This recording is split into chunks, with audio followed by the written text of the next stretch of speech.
May the source of strength, who bless the ones before us, help us find the courage to make our lives a blessing, and let us say, Amen. Right, so does anyone want to start tonight's reading of the Pinchas? I'll start. Thank you, Bracha. The Eternal One spoke to Moses, saying, Pinchas, son of Eliezer, son of Aaron, the priest, has turned back my wrath from the Israelites by displaying among them his passion for me, so that I did not wipe out the Israelite people in my passion. Say, therefore, I grant him my pact of friendship. It shall be for him and his descendants after him a pact of priesthood for all time, because he took impassioned action for his God, thus making expiation for the Israelites. The name of the Israelite notable who was killed, the one who was killed with the Midianite woman, was Zimri, son of Salu, chieftain of Shimonite ancestral house. The name of the Midianite woman who was killed was Cosbi, daughter of Zur. He was the tribal head of an ancestral house in Midian. The Eternal One spoke to Moses, saying, assail the Midianites and defeat them, for they assailed you by the trickery they practiced against you, because of the affair of Peor and because of the affair of their king's woman, Cosbi, daughter of the Midianite chieftain, who was killed at the time of the plague on account of Peor. When the plague was over, the Eternal One said to Moses and to Eleazar, son of Aaron, the priest, take a census of the whole Israelite company of fighters from the age of 20 years up by their ancestral houses, all Israelite males able to bear arms. So Moses and Eleazar the priest, on the steeps of Moab, at the Jordan near Jericho, gave instructions about them, namely, those from 20 years up, as the Eternal had commanded Moses. The eligible male descendants of the Israelites who came out of the land of Egypt were Reuben, Israel's firstborn, descendants of Reuben, of Enoch, the clan of the Enochites, of Palu, the clan of the Paluites, of Hezron, the clan of the Hezronites, of Carmi, the clan of the Carmites. Those are the clans of the Reubenites. The men enrolled came to 43,730. Born to Palu Eliab, the sons of Eliab were Nemuel and Dathan and Abiram. These are the same Dathan and Abiram chosen in the assembly who agitated against Moses and Aaron as part of Korach's band when they agitated against the Eternal. Whereupon the earth opened its mouth and swallowed them up with Korach when that band died, when the fire consumed the 250 representatives and they became an example. The sons of Korah, however, did not die. Descendants of Shimon by their clans, of Nemuel, the clan of the Nemuelites, of Jamin, the clan of the Jaminites, of Jachin, the clan of the Jachinites, of Zerach, the clan of the Zerahites, of Saul, the clan of the Saulites. Those are the clans of the Zimonites, men enrolled 22,200. Descendants of Gad by their clans, of Siphon, the clan of the Siphonites, of Hagi, the clan of the Haggites, of Shuni, the clan of the Shunites, of Osni, the clan of the Osnites, of Eri, the clan of the Erites, of Aro, the clan of the Arodites, of Areli, the clan of the Arelites. Those are the clans of God's descendants, men enrolled 40,500. Born to Judah, Anonan. Anonan died in the land of Canaan. Descendants of Judah by their clans, of Shelah, the clan of the Shelonites, of Perez, the clan of the Perizzites, of Zerah, the clan of the Zerahites, descendants of Perez, of Hezron, the clan of the Hezronites, of Hamul, the clan of the Hamulites. Those are the clans of Judah, men enrolled 76,500. Descendants of Issachar by their clans, of Torah, the clan of Tolalites, of Puva, the clan of the Punites, of Yashub, the clan of the Jashubites, of Shimron, the clan of the Shimronites. Those are the clans of Issachar, men enrolled 64,300. Descendants of Zebulun by their clans, of Sered, the clan of the Seredites, of Elon, the clan of the Elonites, of Jalil, the clan of the Jalilites. Those are the clans of the Zebulunites, men enrolled 60,500. The sons of Joseph were Menashe and Ephraim by their clans. Descendants of Menashe, of Mahir, the clan of the Maharites. Mahir begot Gilad, of Gilad, the clan of the Giladites. These were the descendants of Gilad, of Yezer, the clan of the Jezerites, of Helek, the clan of the Helekites, of Azriel, the clan of the Azraelites, of Shechem, the clan of the Shechemites, of Shemida, the clan of the Shemidai. Shemida, let me say the Hebrew. Shemida, Hamishtaya, I still don't know. Okay, Shemidaites of Hefer. If you want to read this in Hebrew, that's fine too. No, I'm just trying to get the English pronunciation to work. Right.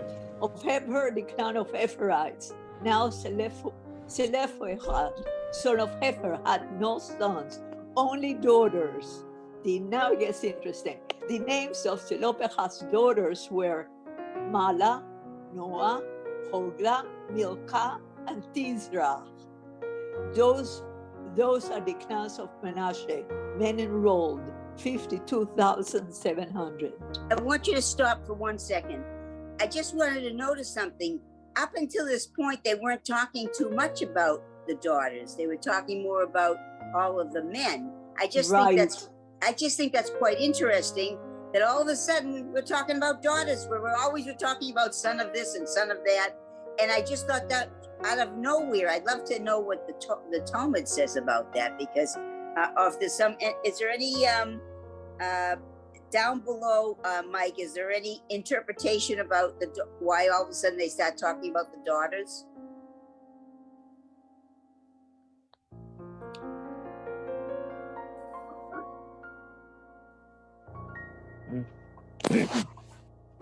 Hold on, I'm just trying to read this. You're jumping around so much. I'm sorry. Yeah, I don't see anything underneath. Hold on 1 second.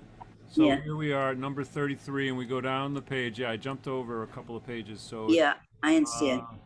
Now, are we going to listen? Are we going to hear about the daughters this time around and how they get they get some money in the end? Do we hear about that? Yeah, I think this is that. Yeah, I think they do get. I remember from last year studying that. Yeah, interesting that all of a sudden out of nowhere we're talking about daughters, which didn't ever come up in the Torah before, which I thought because there were no boys in that family. There were only girls. Yeah. Well, it doesn't matter. It's still, interesting. Yeah. But I get what you're saying, Bracha. That's quite interesting too. You know what I was thinking about before you go on? Hi, Mike. Okay, and Dr. Mike's here too. Yeah. I just wanted to say that one of the things that I thought was really interesting is as we were going over all of these families, I was thinking about all of us that are Jews that have been passed down from one generation. I might be from one of these tribes. I just started thinking about it. It was really powerful to me thinking about this. Like, first I was thinking, oh, this is boring. Then I thought, well, wait a minute. I might be from one of these tribes. Of course you are. Yeah, I'm saying it's really interesting to me. This is one of the most important parts of the whole Torah. This is probate court here.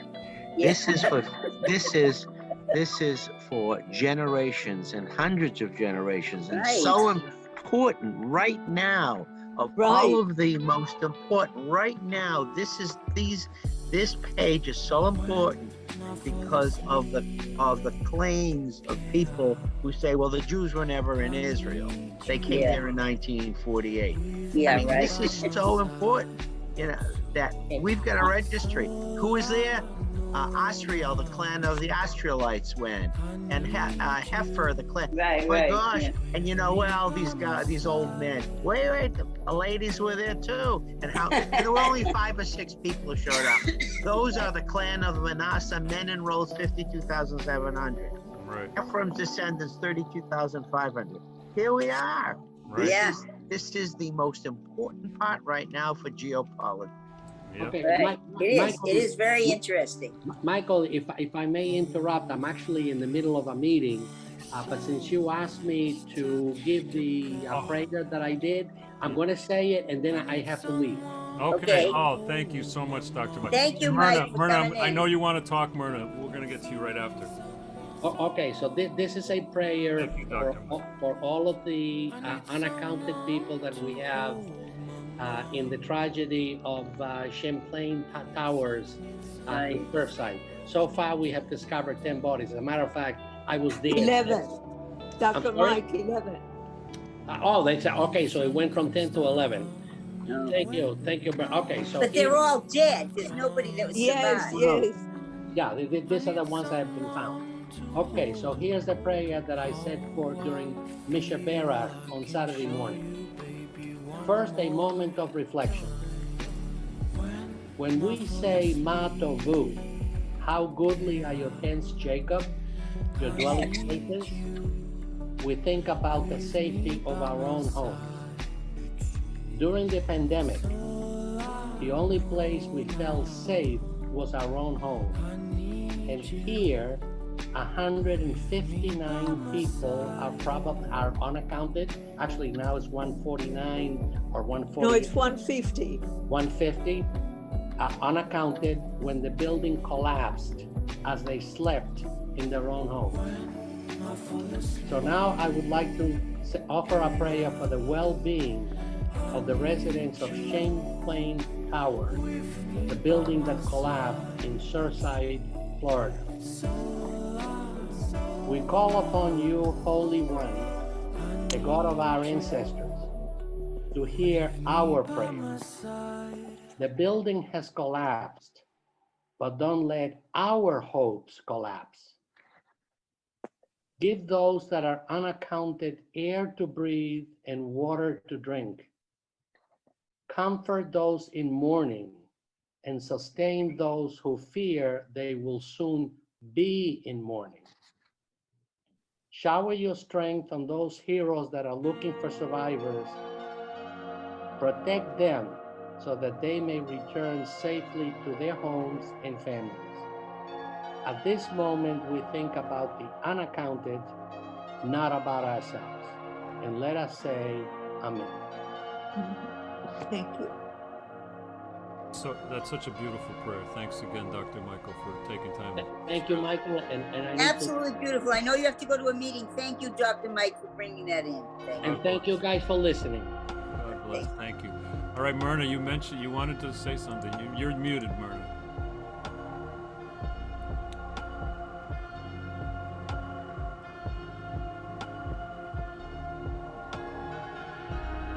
Hi, Cynthia. How are you? Myrna, there we are. Now we got you. Yeah, I had to get rid of the direction. You know, I want you to think back to the 10 Commandments, and I'm sure everybody has seen that movie. And Edward G. Robinson played a role that we all love to hate. He was Dathan. I had never heard of the name in the Bible until tonight. One of the first paragraphs that was read had the name Dathan in it. All right. Yeah, that was a couple of weeks ago we read that. Yeah. No, but I just read it today. I mean, you guys just read it today. It was Ruthie. Right. And I said, now I know there was a real Dathan. I thought that it was kind of a made up thing. So I don't know if he was as much of a SOB as as he was in the movie, but he doesn't have a very good reputation. Yeah, he would. Yeah, that was he was a real. In fact, I just Alba and I just saw the movie because of all your chats about it on this in our forum here, and it is Edward G. Robinson is a not nice character. No, you'd like to He's smash awful. his face. Oh, he's awful. And he But I'd just never is, heard yeah. of the name Dathan before. Yeah, but he did a very good job. You have to Oh, he did. He did a He great made you job. love to hate him even more. Yeah. I thought they just pulled that out of the hat, but Yeah. I No, they think had it to. was that. Incidentally, that's not true, Myrna. They did a lot of extensive research with many rabbis.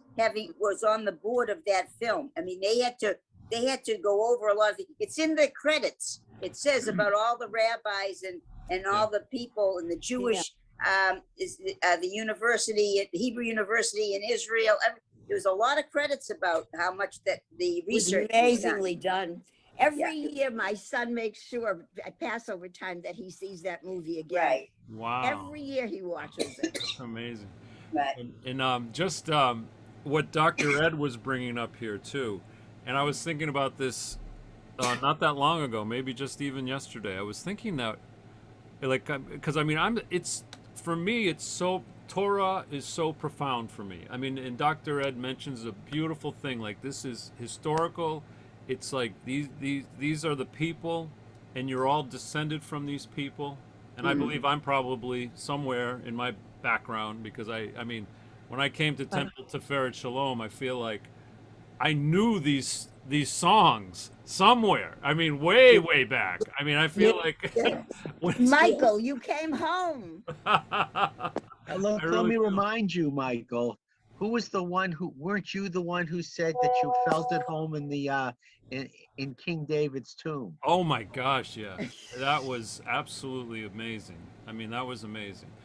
And I always bring up the fact that these books are the cradle of civilization, and the fact that God chose you and your ancestors to be companions with God and then to become symbols for the entire world, for all of Christianity. And I say it a lot of times that Christianity could not exist without Judaism. It could not exist.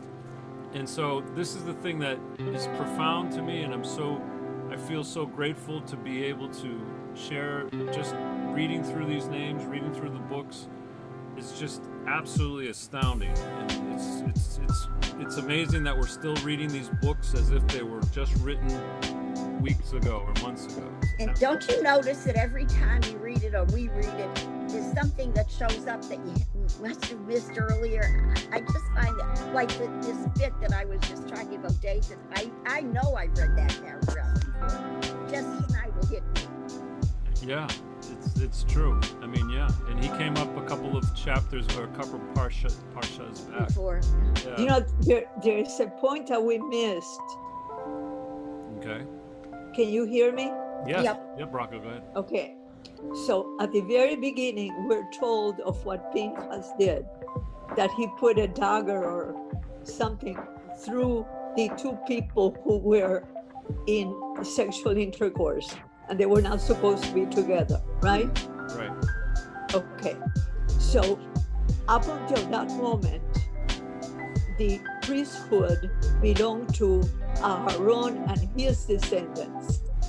Pinchas had been born earlier, so he would not have had it. But because he did this act for Hashem, then he and his descendants also will have the priesthood.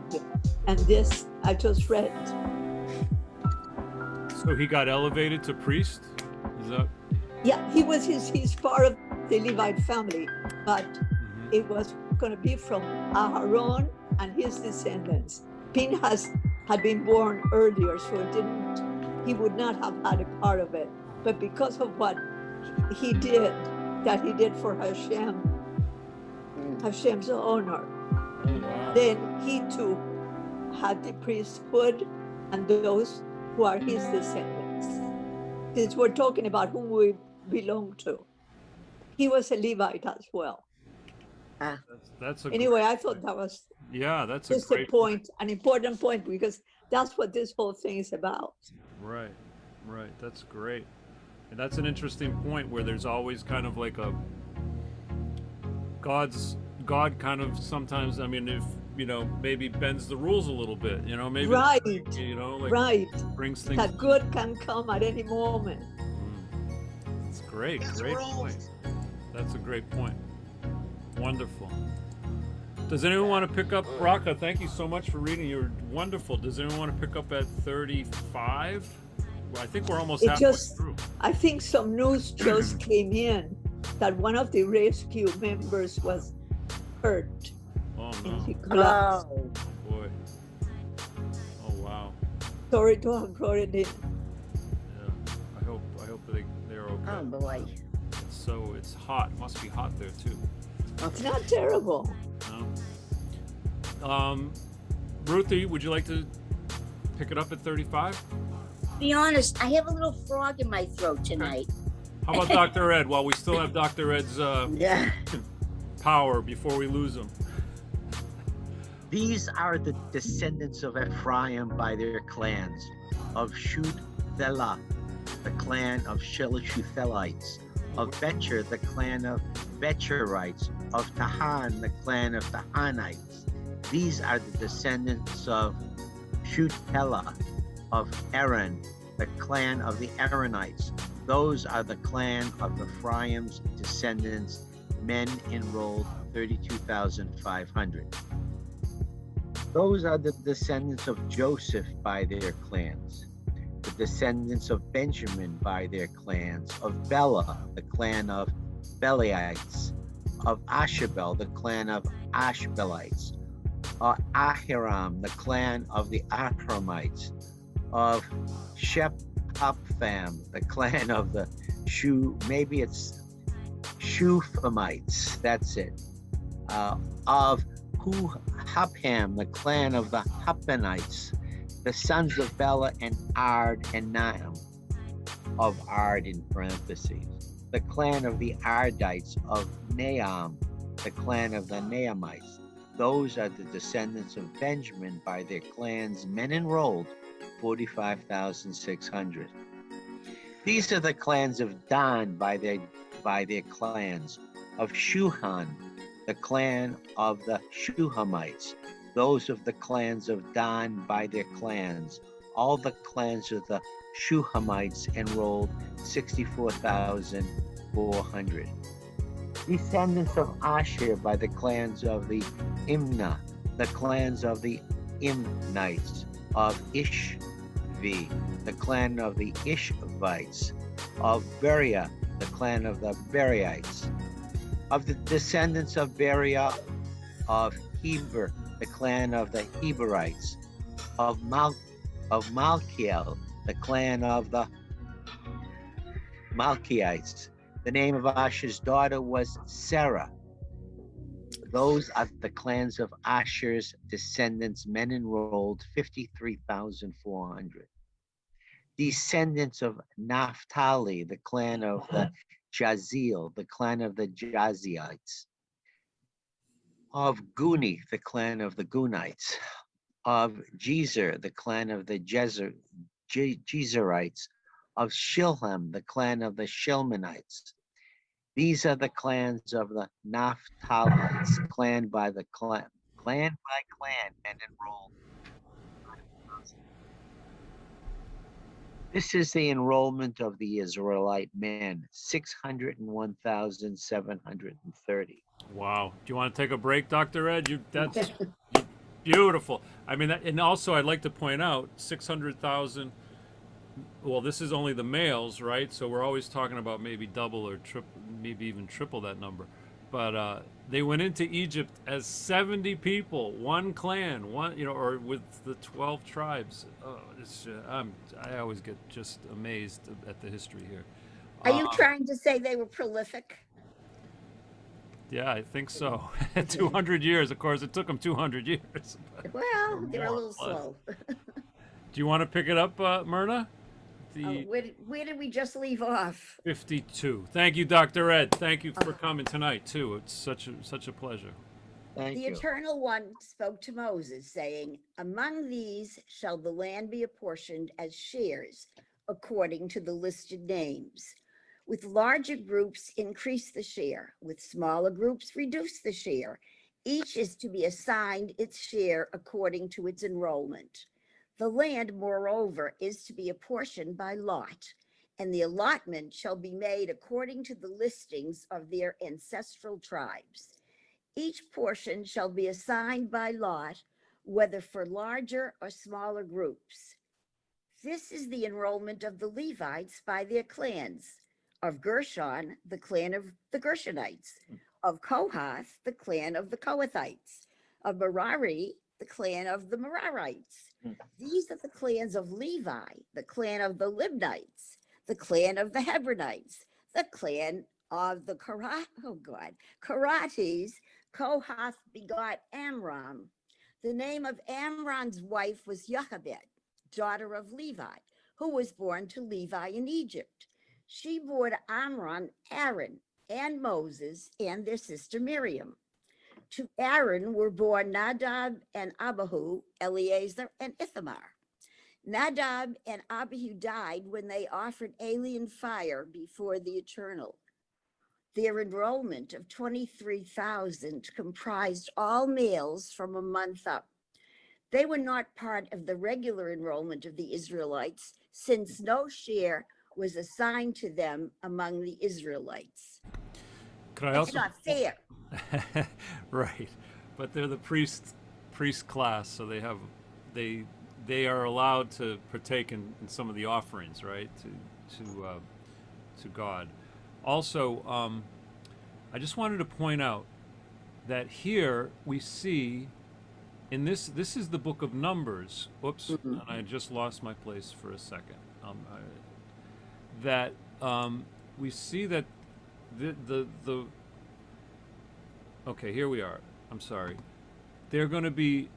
It's this. What they're talking about at 55. The land, moreover, is to be apportioned by lot. So, this actually happens in the book of Joshua, when they actually draw lots for the land, which they're just, it's like, how would you describe it? Gambling or choosing straws or something like this. Each one of these, and of course, depending on how big the clan is, they get a little more land or whatnot. But this will happen. I'm hoping we could probably read Joshua at one point. And because I mean, it's almost like every time we read Torah, at the end, we end with Moses' death. More questions than you have a lot answers. of questions. But anyway, I just wanted to point it out that we are starting to see all the rules that are going to come into play. And of course, the Levites don't get they kind of get spread out amongst the clans, from what I remember. And, correct me if I'm wrong, definitely, because this is just all in my memory that I'm kind of working with, but Sounds good to me, Michael. So anyway, You know what surprises me? I see like the name Gershon. I knew someone named Gershon. Every so often I find a name that is contemporary, to me contemporary. Yet some of these other names have just disappeared by the wayside. I just wondered why some of them actually remained. I mean, like there was I forget his last name, but the guy that's a young guy on television, he does news, and his name is Gotti, really legitimately Gotti, and that's in the someplace in one of these areas. So I really think that this is very interesting. Why did some names survive and some didn't? I'm saying they did survive. We're looking at them in English, Myrna. That's true, to think of it. We're looking at them and go to Israel. There may be all kinds of these names. We're looking at them in English, which is, and this version has been translated by who knows whom. And some of those names might be anglicized, like isn't Cohen the Kohath? Kohen. Also, all of this language is really Aramaic, not Hebrew. Remember that. My Hebrew name is Enoch. Really? Which is the book of Enoch. which Yeah. is a whole other situation, Yeah. which our rabbi is You know, one of the world's experts in Really? the book of Enoch, Is which is the most bizarre book ever written. right. In history, the most bizarre book ever written. Have you ever read the book of Enoch? No, I want to though. I've heard a lot. It's, Of you know, the people coming down from the heavens, and you know the giants coming down from heavens and having sex with the people on earth, and it's bizarre, and it's not part of the, I don't know, what do they call all of the scriptures together? the canon, the liturgical canon, or Yeah, it's not part of it because it is so bizarre. But in some countries, it is part of their canon, if that's the. Anyway, so the bottom line is, you know, my Hebrew name is my what do you call it? My translated Hebrew name is Enoch. Enoch. Wow. I have a question. I was actually married with the wrong Hebrew name. Does that mean that I'm not really married to my late husband? I don't think it works that way. Everybody knows the story of when I retired a couple of years ago. My marriage certificate. I had to send in my marriage certificate, and they listed my wife's birthday as our marriage day, and it came out that I was married. I at the age of 25 married someone who was 1 year 7 months old. That's worse than mine. And he's not on the call tonight, but Jordan Shapiro, he's so, you know, he has so much diverse knowledge of law. He's explained to me exactly what I had to do to fix it.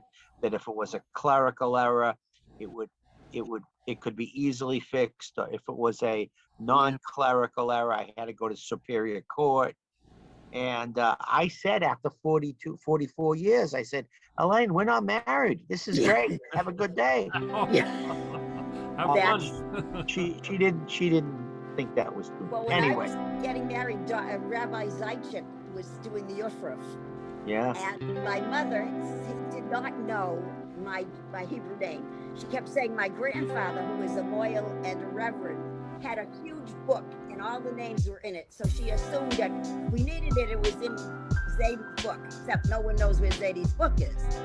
So I told the rabbi that I'm named after my mother's father, Mesha Shmuel, which is Moses Shmuel.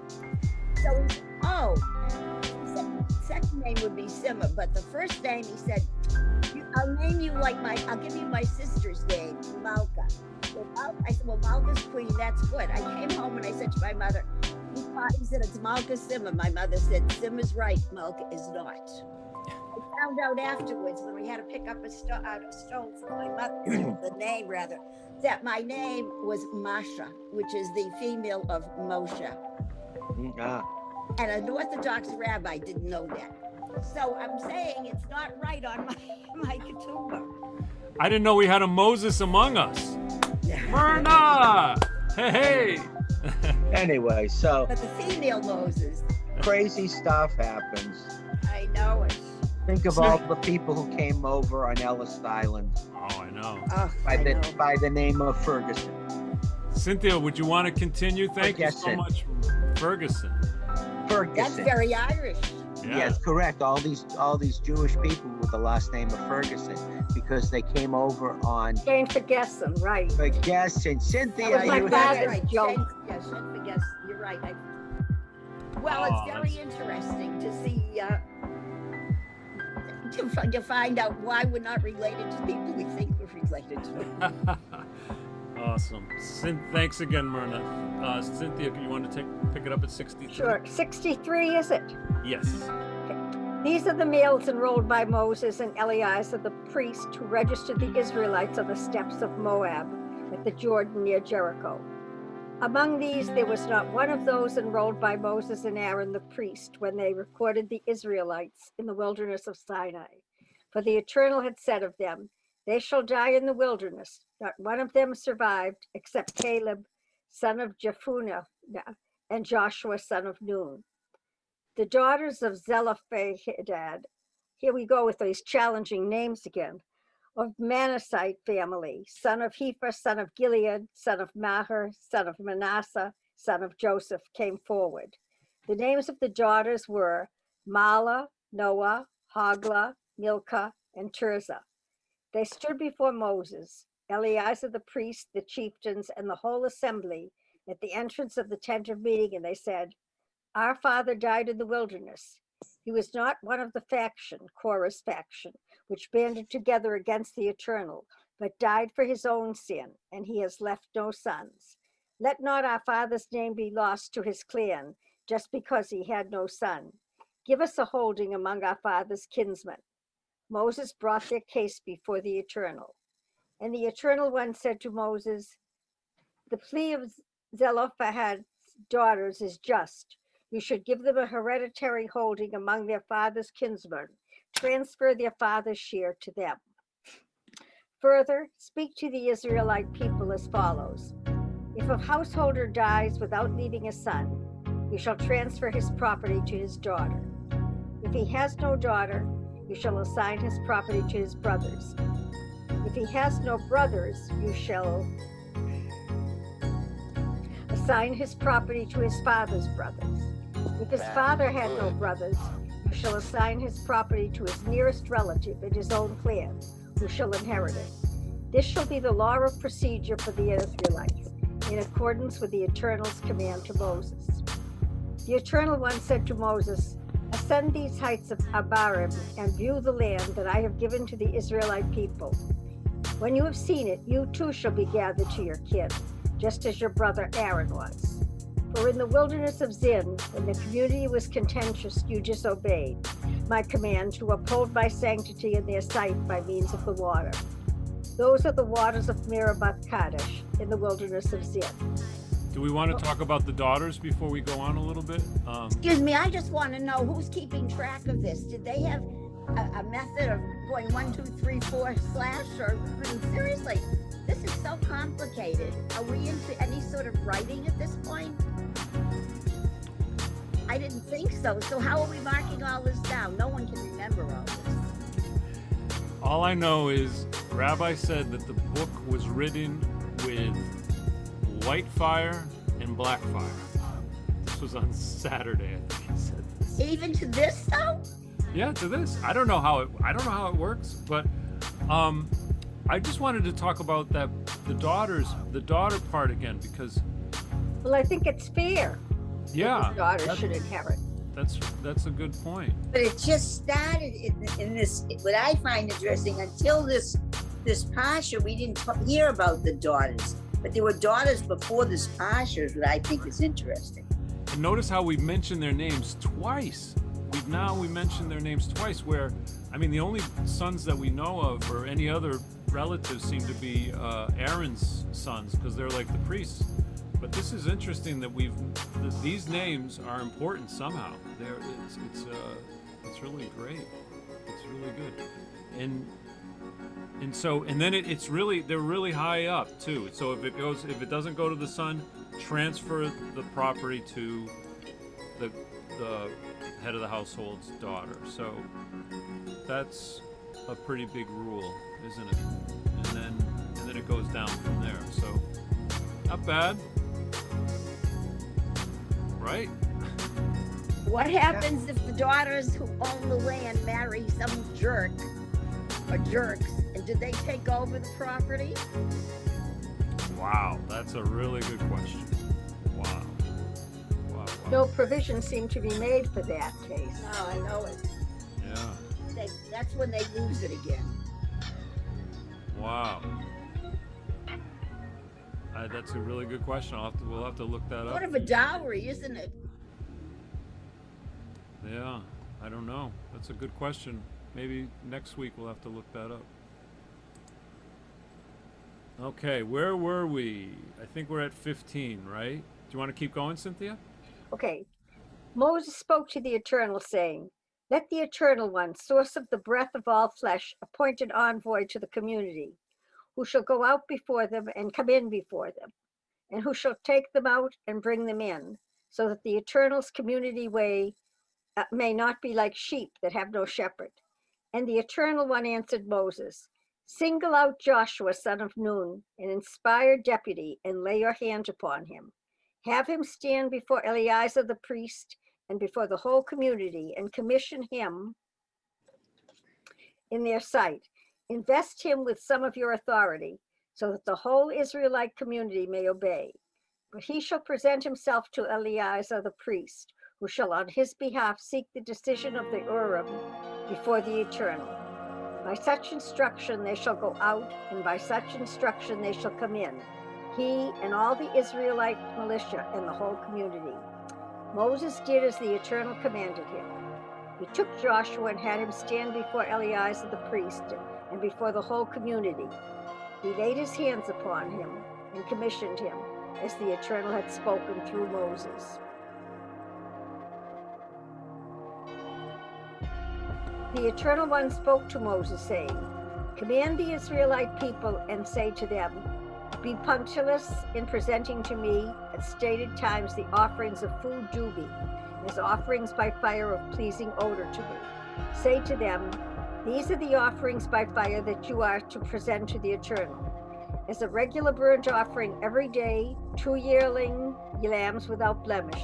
You shall offer 1 lamb in the morning, and the other lamb you shall offer at twilight.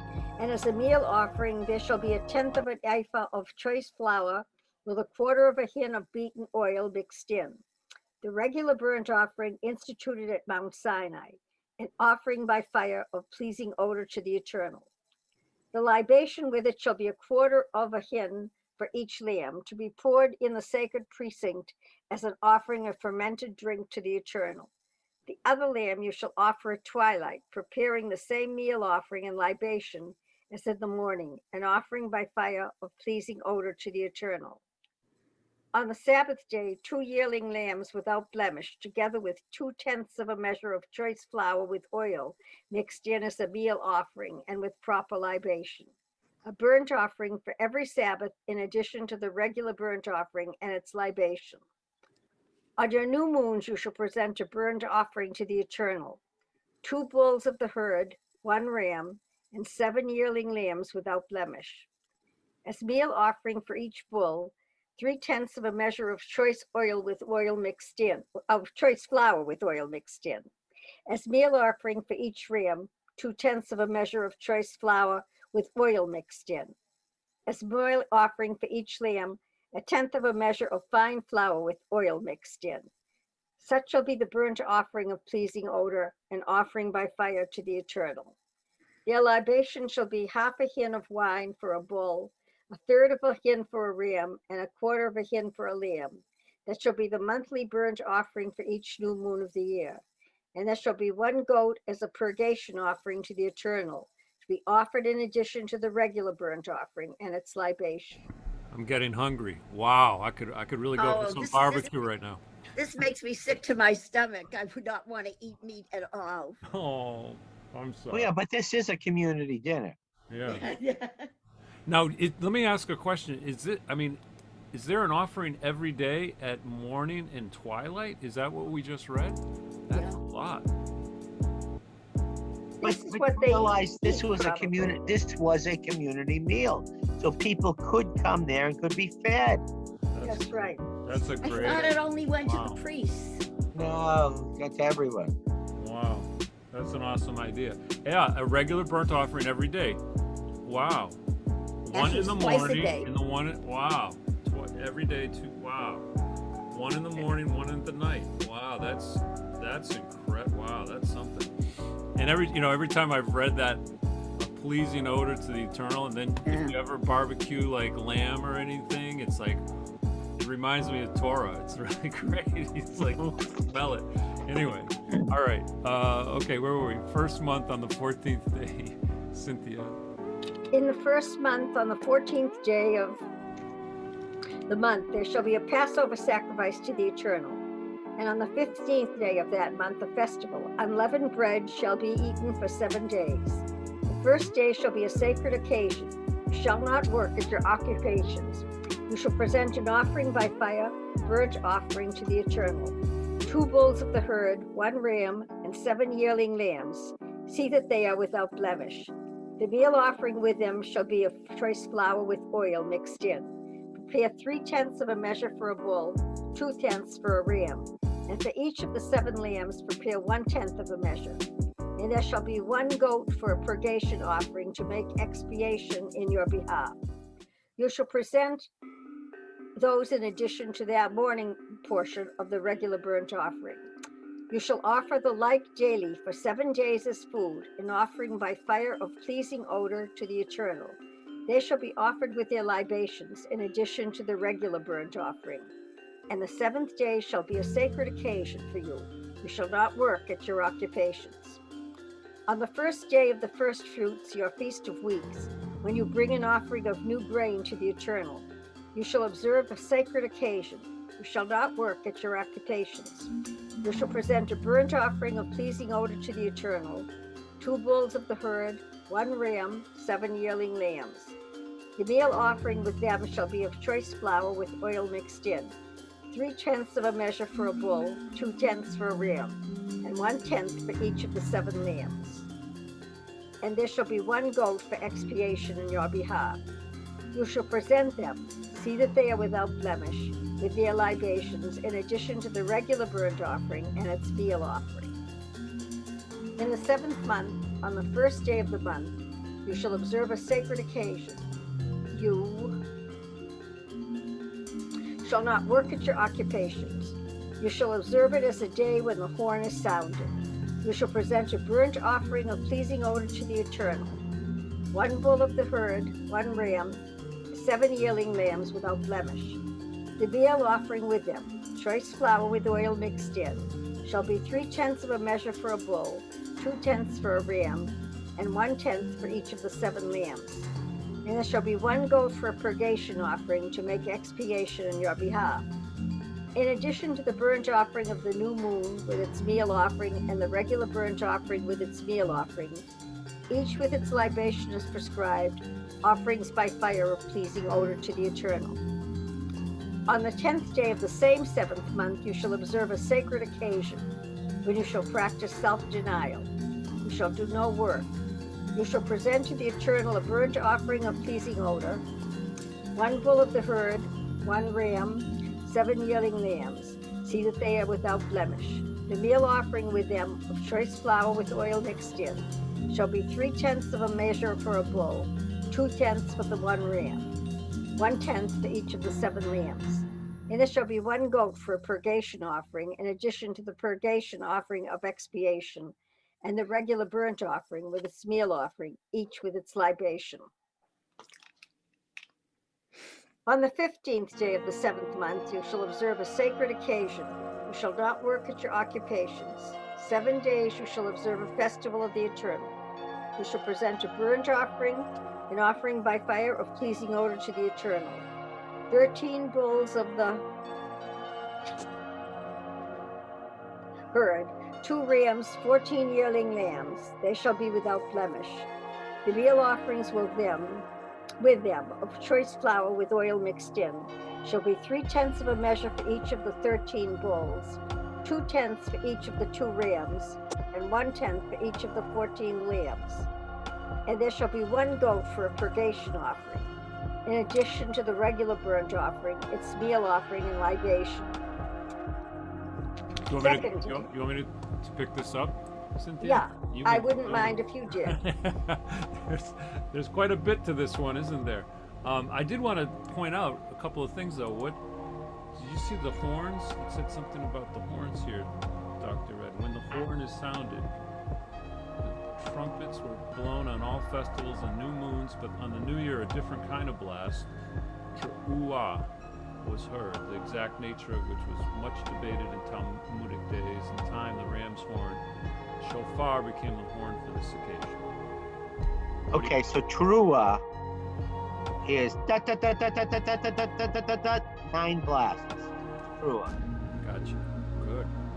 And then Tekiah, which is the line, yeah. And then Shrarin, okay, so it's